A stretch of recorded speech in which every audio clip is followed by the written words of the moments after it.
Today we're going to do some simple little replay analysis type stuff, and hopefully we can do some get a little bit better at what we're doing. So the first one, we're going to go to alright. So this guy, played with him a few times, and it was pretty fun. So hopefully we can go back over it. I've looked at it a few times and I figured out some stuff that I did wrong, but we'll just figure it out right now again for you guys as well, and just go over kind of some counters to what he's doing as well as what I'm doing. We'll probably do maybe like three. I'm hoping to do at least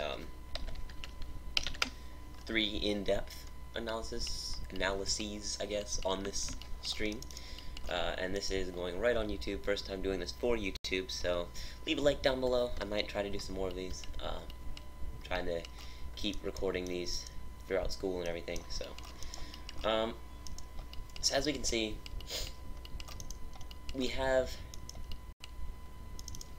So the first thing I want to point out, obviously, oh, it's on normal. That's why. So obviously, not much is going to happen in the beginning, but we're gonna go to my vision, and those whole time and just watch everything, and you can kind of get a feel for what I'm doing for all you Zerg players. The next time I'll do it, then I might put it on Protoss. We'll see. And so, as you guys can see, basically, here we got me just going along, and kind of just opening up normally. Now the thing is, we're gonna switch vision just so I can show you everything.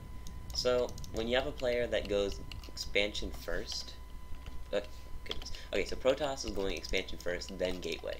So this is a lot different because it does leave them more vulnerable to any early lane attacks, like if the other player goes pool first, which is the kind of reason why he has this probe here, which is actually the entire reason he has this probe here, because he wants to see, is he going pool first? Because if he's going pool first, then Protoss can't go for a second base before the gateway, otherwise they're going to be in serious threat. And so that's kind of what his thought process was there. So just more stuff going along, and basically it's just pretty normal play. Obviously Protoss doesn't usually get a expansion first, but that's alright. Meanwhile, the spawning pool and the hatch is going to finish at around the same time. We have the second pylon is in the main base. This is so he can hide his tech, like his Twilight Council and stuff, or Robo might go back here, because it just keeps it as far away as possible. You could put it here, but either way works. So he's scouting for the third on both bases, just trying to stay on top of everything. So as you can see, it's Cybercore first, then second gate is going to be the way it goes. He's actually going to go Robo. So this is going to most likely be some sort of warping in / dropping technique he wants to try to do. Third base just now going down for Zerg. Some Lings are coming up to do a little bit of harassment. Not going to get much done. But meanwhile, this Robo Fac is going to finish just about now. Both players playing pretty safe, not really trying to do too much. So here you can see the second and third pylons are trying to hide all the tech. We're going to have the Observer, obviously. These Lings are going to try to come in, see what they can scout. Hopefully pick off one probe, and then come in here. Gonna see 3 more gateways as well as the Twilight Council. Gets a second probe.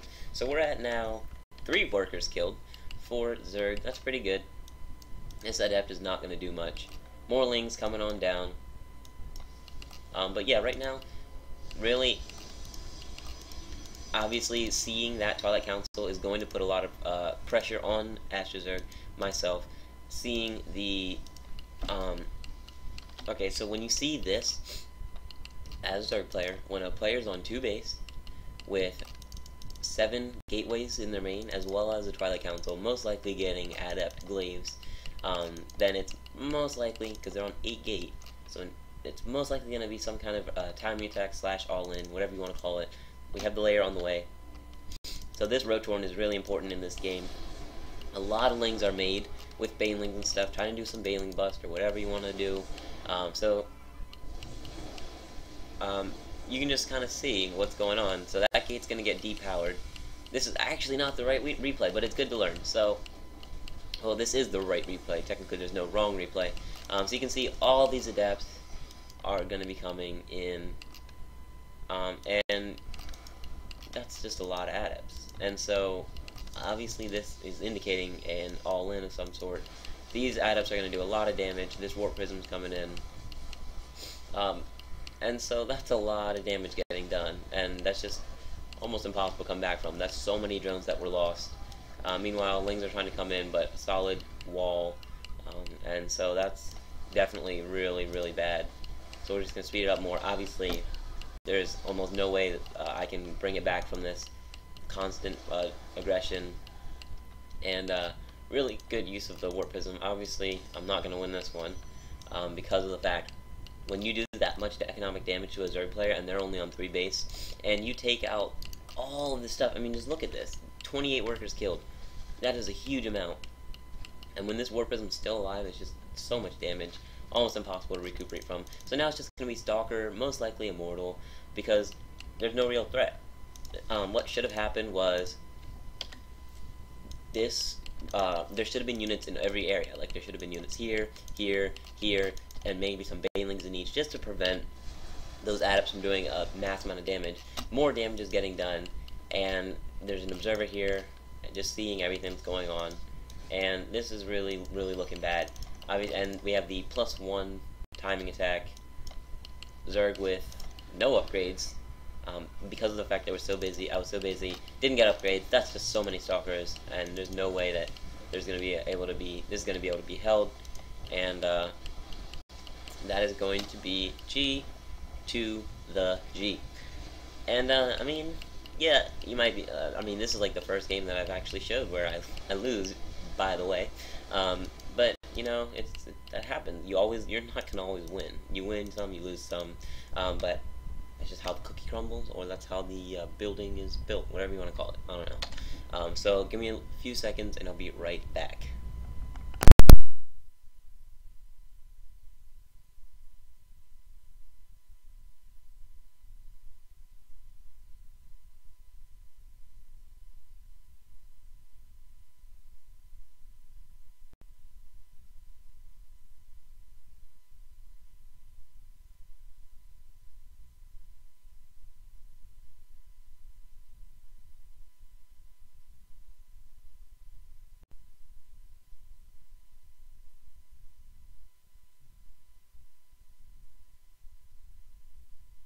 Alright, I am back, and so now the next replay we're going to see is, where is it? You know what, we'll actually do this one. It's a really good game. Just played it not too long ago. Yeah, we'll do this one. So I played this one not too long ago, and I found some pretty important information that kind of helped me with this. I don't know if you guys saw the WCS BlizzCon final with Dark versus Beyond. I know, really, it was really, really cool, that whole entire series, all of the games. It was just amazing. I think it was all 6 games. So we're going to have, down here, and I really learned a lot from that. It really helped me. So you guys might want to check that out on Twitch. Probably you can just follow StarCraft and then see the VOD. Anyway, getting into this game, in the top right left-hand corner we have myself. So this probe is going to get a little bit of scouting action. And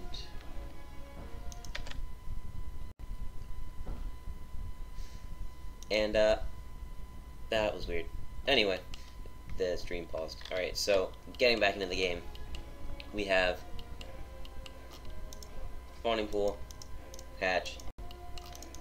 We're going to have double gate and cybercore. We're going to have gate, cybercore, gate, right before Nexus. So this is a lot different. Most of the time it'll be either gate before, it'll be Nexus, then gate, double gate, Nexus, or gate, cybercore, Nexus, then second gate.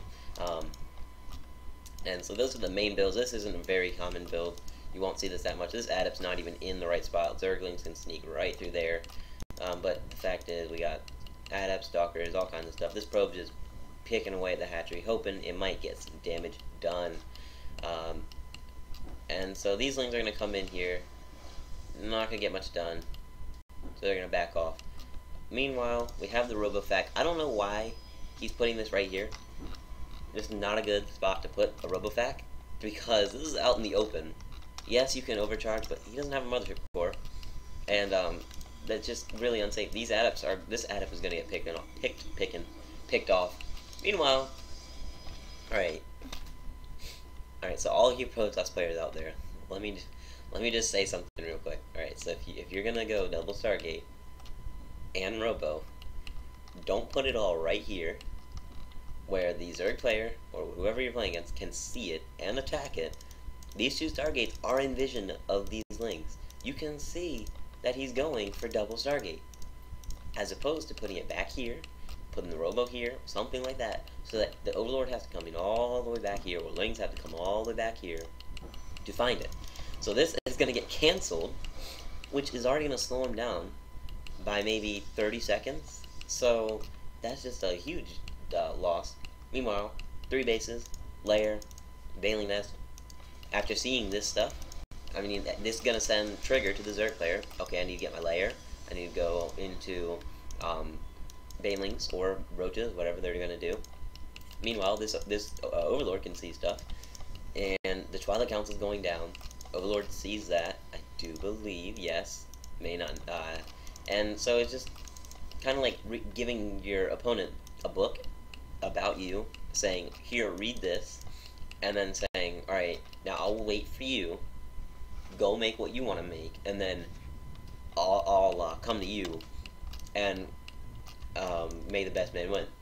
That's like giving the Zerg the win. Because now, 4th base is on the way, 4 Phoenixes are up, and, I mean, Zerg just, I know exactly what he's going for. It just, like, every single thing, I know exactly what he's got. Everything he's going for. 1-1's on the way, as well as Bailing Speed. I mean, really, he's just making Immortals and Phoenixes. There's Overseers seeing everything again. But, let's just go over, like, real quick. All that Sam Gamgee knows is there's a lair. I mean, he just flew through here, so yeah. He knows there's a lair, he knows there's a board in every base.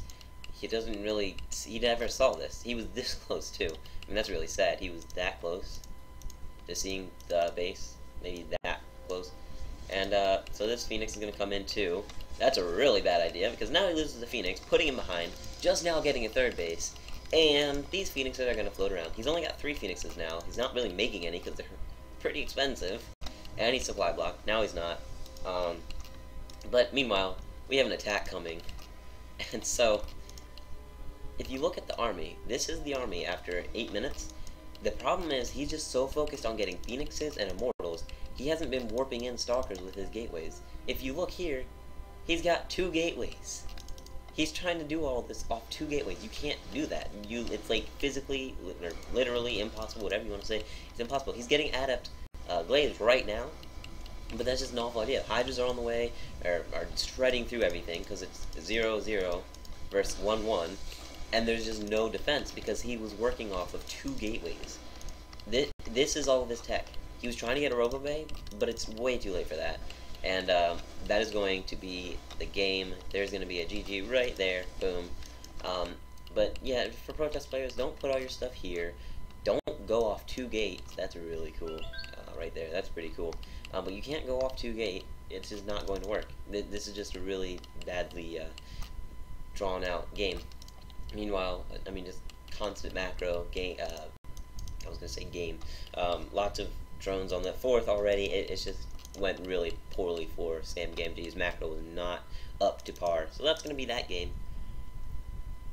And we're gonna take another short break while I get up the next replay.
Alright guys, you know what we're going to do? We're going to open up replays.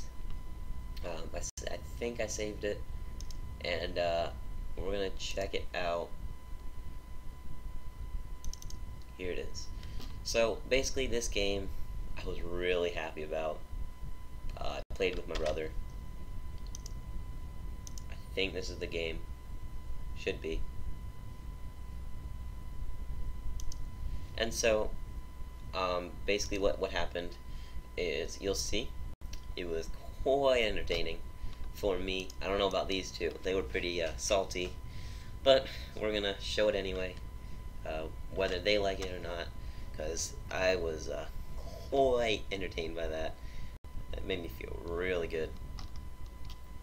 So basically we just have,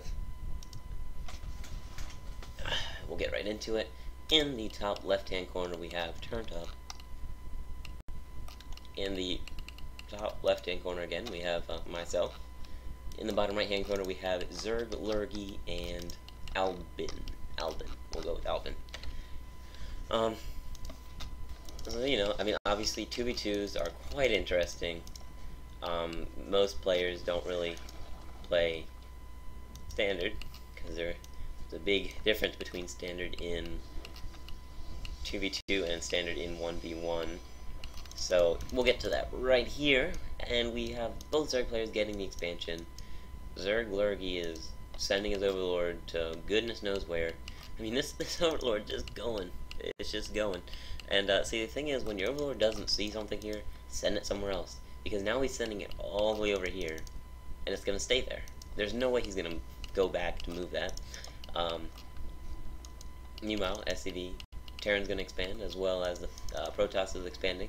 So everybody's taking their early base, so probably not a lot of super early aggression. We got the Cyber Core going down.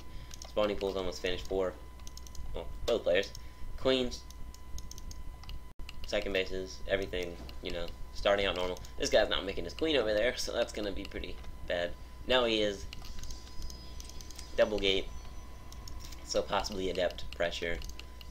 And, we have a Twilight Council, so most likely adept pressure. These lings are going to come scout. Not going to see anything there. Meanwhile, this Overlord's going to catch that Overlord. Or not. Or very quickly, at least. Goodness. Okay. So the lings are going to come in through here. And we're going to slow this down real quick. I want to show you this.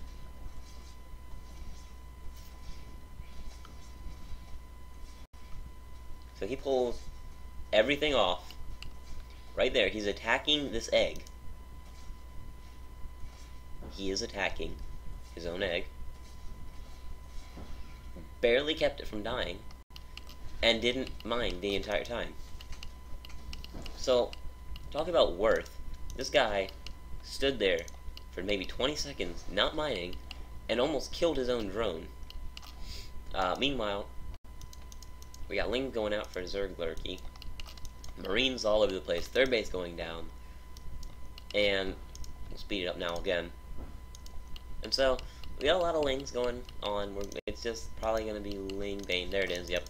+1 attack is going down. Zerg Lurgy is about to find their base. Finally. He's going to see there's a third base. He's going to walk right in here. Not going to get anything done. Meanwhile, just some adepts. A pylon going down finally up there. We got a spine crawler. And another spine crawler. And a spore crawler. I don't know why that spore crawler is there. And so Resonating Glade is going to finish. He's not even saturating this base. He went for the gases. So he's got 600 gas. Which is not a good position to be in. Because he's not using gas. He has nothing to spend his gas on right now. He's got the layer before his Bane. And he's going for the Spire now. And everything. So he really hasn't. Now he's saturated it finally. This Dropper Lord floating around. So we got a Dropper Lord here. And basically my thinking was, I'm going to drop in from both angles. Send Lings to one end, Lings to the other. Third base is saturated. Gonna spread some creep. So a lot of adepts going down right now. So we have 4 Lings on this side. Gonna be made into Banelings. A little early there. Adepts are gonna be floating in. And I want to just watch. I want you guys to watch this real quick. Because this was a pretty big mistake from, I think, mainly Albin. These Banelings are gonna hit These banelings are here to basically just stop these guys from staying there. So they just warp and shade right into these adepts, which is a really bad idea because now they're going to get shredded. And yes, Terran took turned up took a little bit of a loss there, but now we've got adepts in this base, gonna do some damage, maybe not a whole lot. They're gonna try. They're not gonna get much done though. 1-1 is on the way. Meanwhile, 2-2 is on the 2-1 is on the way. Sorry. These adepts are now trapped and are going to get taken out. Meanwhile, these mutas, just a massive amount of mutas, coming in here. He's going to try to take this expansion. I cannot talk. But, okay, so when I saw this, I was like, how did he find this? It never really occurred to me he might have been taking a base. Because, I mean, most Zerg, like, a Zerg player does not want to take a base this far away because it will put him, his larva and stuff, it will just be so dangerous for him. So we have some air turrets and stuff defending this area just in time, but not going to really get too much done. They're going to take a good amount of mutas out, though. Meanwhile, we have drones going all the way over here, but, I mean, it's just economically not good to have a base this far away, because drones take forever to get there, and units can get caught. So these infestors, okay, so a long time ago, not a long time ago, but I think it was Shanghai. It was something like that. Scarlet used infestors against someone, a Terran, or not Terran, a Zerg player, and she actually fungled his entire army of infestors. So, I mean, that's kind of where I was going with the infestor idea, because, yes, you can go Hydras, but honestly, at this rate, that's just too many mutas to kind of be trying to get Hydras unless you go mass Hydra. So these guys are going to get taken out. Let's go into normal right now. These Marines are going on here, trying to valiantly hit these guys. Not going to do much. This queen is going to die. This fungal right here, just watch it. Just appreciate it. We'll turn up the volume.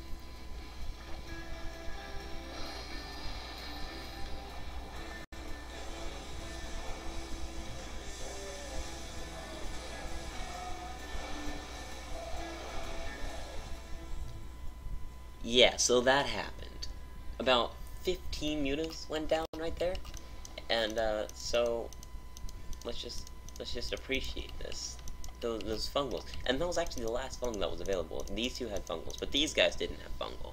So just appreciate that right there. That is not an easy thing to do. Most players are going to pull out in time to not die to that. So we got chitinous plating in the Ultra Cavern, as well as +3, +2 for the Lings. Again, this base is just now starting to get saturated. We'll speed it up again. So these adepts, okay, so this guy's got 1-0 with only adepts and stalkers. Gateway units this late in the game are not going to do that much. Yes, he's getting +2, +2, or wait, yeah, +2, +2. But again, gateway units and he got plasma shields. I don't know why, but I guess he thought that was a good idea. You don't get plasma shields. You get the armor. The shields are not important. So, meanwhile, he's just, I don't know what he's doing. But, anyway. So, just pure gateway units is not going to be substantial when somebody else has Hive late game. He says easy. He throws out the easy. So, I was like, ha, you think it's easy. So, I just throw out the fungals. Throw out more fungals. And then send the Lings in.